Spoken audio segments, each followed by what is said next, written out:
Hi everyone, my name is Hannah. Welcome back to my channel. Today's video is going to be about the most surprising books that I read in 2020. So I have 8 books here that surprised me, hence the title of this video, but like surprised me in a good way. I'll explain with each of the books why I found them surprising, but I always like it when a book surprises me and takes some kind of meh feelings that I might have had about the book and flips them and makes me really happy to have read the book instead of the opposite direction where I'm really excited about a book and then it kind of lets me down, which I will be talking about in tomorrow's video, so stay tuned for that. But let's get into all of the books that I thought were the most surprising this year. So like I said, I have a list of 8 books here that I found to be the most surprising. And the first one I'm going to talk about is The Nightingale by Kristen Hanna. Now, the reason why I found this one to be very surprising is because I am not a big historical fiction reader, and the reason that I picked this book up was because it was for a book club that I was doing over the summer with some of my coworkers. This book got selected and we had a Zoom meeting all about it, and I was kind of like, ugh, should I even participate in this month's book club, because this is a long freaking book. It's over 500 pages and it just doesn't sound like my cup of tea. But I wanted to participate in the book club, so therefore I needed to read the book. So I read it and I loved it. It really blew me away. It took a while though for me to get really invested in it, probably about 200 pages. So about that much to get really invested and like really rooting for these characters. And once I did though, man, there was no stopping me. I was in it. I thought this book was super emotional and I ended up really loving it. I can't remember exactly what my star rating was. It was a 4, so I probably docked a star because it took so long for me to get really into it. Like, I just didn't really care for the first few hundred pages, but once I started to care, I started to care. So this book really surprised me because, again, I went into it thinking like, ugh, I'm probably not gonna like this. This is gonna take forever for me to read because it's over 500 pages and I'm already like dreading it. And then I ended up really loving it, and I really love Kristen Hanna's writing style. So I definitely want to pick up more by this author. The next one on my list here is the Giant Days graphic novel series as a whole. This is just volume 1. There are 14 volumes out, but I picked this up off of the recommendation from Hannah from The Rainy Reader, and she has always said that these graphic novels are like her self-care graphic novels. Like, she's having a bad day or something, like she'll read these just to kind of like lift her mood, and I was like, oh, that sounds awesome. I really want that. And so I picked up the first volume and I just fell in love with these characters. I wasn't expecting to love it as much as I did. Like, as soon as I finished reading one volume, I wanted to immediately pick up the next one, and I got really invested in it. And honestly, I'm really sad that the series is over now. Last volume, volume 14, says it's supposed to be the end, so I don't think that there will be any more coming out in this series. If there are, I would love that, but I am really sad that this series is over, and it was surprising how much I ended up really loving this. The next book on my list here of surprising books is Girls with Razor Hearts by Suzanne Young. I read the first book, Girls with Sharp Sticks, which that's the cover of it right there, and I really enjoyed it. It was very good, very intriguing, and I was excited, like eagerly anticipating this second book. And I knew that I would like it. I just was surprised by how much I liked it. And the most surprising thing about this book was how fast I read it and how I literally couldn't put it down. I sat down to start this book and I didn't stop. Like, I don't think I've ever had that happen before, where I just read the whole thing in one sitting. Like, didn't get up, didn't stop reading. Just started reading and was like, what? And literally couldn't stop reading. One sitting. I've never done that before. Especially unintentionally. Like, I was not planning to spend the entire day reading this book, and yet I did. And I have it all tabbed up and everything. Oh, it was just so good. So that definitely surprised me. Next up, I have Final Girls by Riley Sager. I really like Riley Sager's books. I've read all 4 of his books.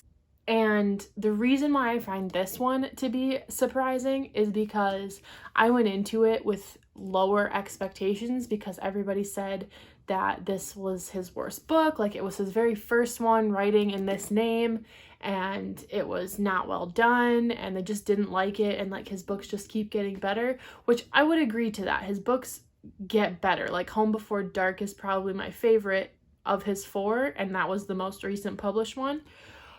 So I went into this with lowered expectations, but I really, really liked it. I thought this was a solid slasher thriller novel. Like, I don't think this is bad at all. I really enjoyed it. And so many people don't enjoy this one, and they're like, you can just skip that one, move on to the other ones. And I would argue the opposite. I think this one is just as good and that you should pick it up. So if you have been putting this off because people are telling you that it's not good and you can just skip it, I'm telling you the opposite. You should pick this book up. That is why I find it to be very surprising, because I was told by so many people that I should just skip it and it's just not worth it. But I was curious, I was intrigued, and I was like, you know what? I'm here for a good time. If it sucks, it sucks. And it didn't, and that surprised me. Next up, I would argue that this book is, of my 8, the most surprising book on this list. And that book is Anxious People by Fredrik Backman. Now, this was my very first Fredrik Backman book. Since then, I have read 2 others of his, and I have another one up on my physical TBR, and I plan to read all of his books because I just really like his writing. But this is another case of, I was apprehensive to pick this up. I had chosen it as an add-on for my book of the month, and I was like, oh, why did I do that? This doesn't even sound good. Like, what? It doesn't sound interesting enough. Like, I just wasn't in the mood for it. I was in the mood for thrillers at the time, and this isn't really a thriller at all. And I was like, oh, that was such a dumb thing to pick this book. Like, what a waste. And then I picked it up, and I loved it. This was a easy 5 out of 5. I freaking loved it. It is such a phenomenal book. I love it so much. I cannot wait to reread it. I don't know why I was thinking that I wasn't going to like this, or why I was like, oh, this book is going to suck, or why I even thought that it wasn't interesting, because the premise of this is pretty intriguing. So I don't know what I was thinking, but I literally went into it like, I'm just going to read it, and I'll give it, 50 pages, 100 pages, and if I have to DNF it, then I have to DNF it. And then I'll get rid of it. And I was like, going into it, already thinking like, I'm not going to make it to 50 pages. I'm going to give it up. I know. And that's not what happened at all. From the very first chapter, which is, let's see. Chapter 1 is literally 3 pages long. I was hooked. I can't even accurately describe how much I enjoyed this book and how like blown out of the water I was by it. I was so shook. Like, I just had very negative feelings towards it, and I was like annoyed just thinking about it, to like, I am so happy looking at this book and I just want to reread it and I love it so much. Like, what? Of course that's surprising. Next up here, I have Middle Game by Seanan McGuire. It is no secret that I am a huge Seanan McGuire fan. I've read I shouldn't say that. She has a lot of books out. I've read a fair few of Seanan McGuire's books before and have quite enjoyed them. But I was a little apprehensive going into this book because the premise sounded kind of scary to me. And not scary like horror scary like, I don't know if this is going to be my thing. It's intimidating to me, like talking about godhood and these twins and alchemy and stuff. Like, I don't know if that sounds like something that I can handle. It just sounded like out of my league a bit. And so many people were talking about how good this book is, and specifically Kayla from Books and Lala was talking about like how this was her favorite book last year. And I'm just so intrigued because I love Seanan McGuire's writing. So I'm like, I gotta give it a try. And of course, I loved it. I thought this story was so well written, and I was so intrigued the entire time. It was such a page turner, and I just ended up really, really enjoying it, and I'm eagerly anticipating the next book, but I was just kind of apprehensive to pick this up, and I ended up super enjoying it. So if you've kind of had the same feelings, like you're intimidated by it a little bit, I would say ignore those feelings and just pick it up and try it, because it surprised the heck out of me. The next surprising book on my list here is A Little Life by Hanya Yanagihara. And I would like to first say about this book that there are a ton of content warnings on this book, and I don't think anybody should read this book without knowing those ahead of time. And I really feel like you need to mentally prepare yourself for the depression that is this book. So if you want to know what the content warnings on this book are, go check out my Goodreads review for it, because I have a whole list at the bottom of my Goodreads review of all the content warnings.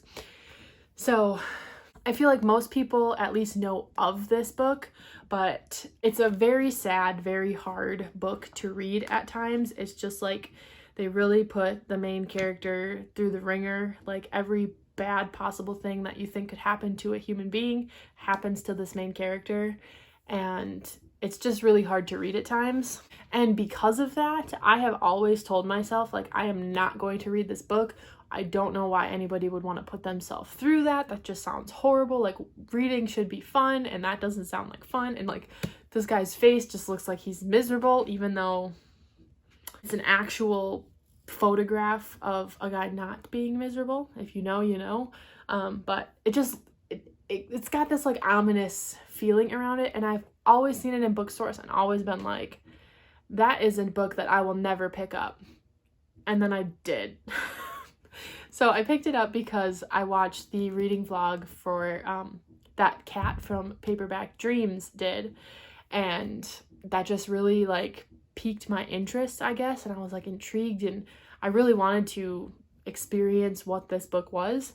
And so I picked it up, and so I read it. And the writing in here is just so gorgeous, and I just really loved this book, which feels weird to say because I don't love the things that happen in this book. I just love how they're told, I guess. I don't know. It's hard to explain. This book is horrible and amazing at the same time, if that makes sense. Probably not, but whatever. I'm moving on. But I think the most surprising thing about this is that I was like dead set against ever reading this. And then I read it and I liked it, which is, again, very surprising. And then the last book on my list of most surprising books I read this year is Where'd You Go Bernadette by Maria Semple. I picked this up to fill a prompt for a readathon. That was the Gilmore-a-thon, and the prompt was to read a book with a mother-daughter relationship, and I literally Googled books with a mother-daughter relationship, and this was one of the first ones to pop up, and I went, okay, add. And I didn't really know very much about this to begin with. I just knew that it had a mother-daughter relationship. It was about this woman named Bernadette who like disappeared or something. I don't know. And this book was so surprising to me because I thought that it was just going to be like a run-of-the-mill contemporary. And I thought it was so interesting. It reminded me a lot of Big Little Lies from the aspect of it was like these moms of these young kids, like of their children, and it was like the lives of these moms and like their bickering and stuff. And it followed Bernadette and like all this like crazy stuff that she was into, and you know from the beginning that she like disappears or something, and you're trying to figure out how these events that we're talking about lead up to that. And it was like in itself a little mystery kind of, and it was just so interesting. I was super invested, and yeah, I just really enjoyed this book. I thought it was super cool, super interesting, and well done, and I was not expecting that, and so therefore it was very surprising. So yeah, that is my list of all of the most surprising books that I read this year. I read a fair few of books that really, shocked me, which I was happy about. surprised me in a good way, I should say, because in tomorrow's video, it will be the books that kind of shocked me, not for the good way. So yeah, all of these books really like surprised me in a good way, and I really enjoy when that happens, obviously. It also makes me feel like sometimes when I give up on a book, maybe I should give it another extra chance because maybe it'll surprise me. Then I'm like, who's got the time? So thank you so much for watching this video. If you liked it, you can let me know by liking and subscribing down below. You can comment what your most surprising book that you read this year was, and I will see you all in my next video. Bye.